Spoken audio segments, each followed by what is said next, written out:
Hello. Okay. Hello. Welcome to Tampere.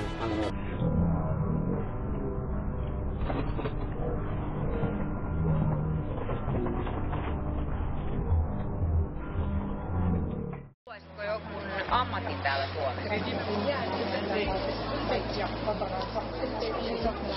Tervetuloa vaan. أهلا وسهلا. Tervetuloa Tampereelle. أهلا وسهلا تامبر. Ei ole vielä. Me olemme vain 20 päivää olleet maassa. Miten sitten, jos ajattelee ammattia, niin mitä haluat alkaa tekemään täällä Suomessa? Kiitoksia. Me jatketaan tästä. Tervetuloa vielä kerran. Nimittäin puhutaan nyt kotoutumisesta. Siitä on puhuttu jo pitkään Suomessa.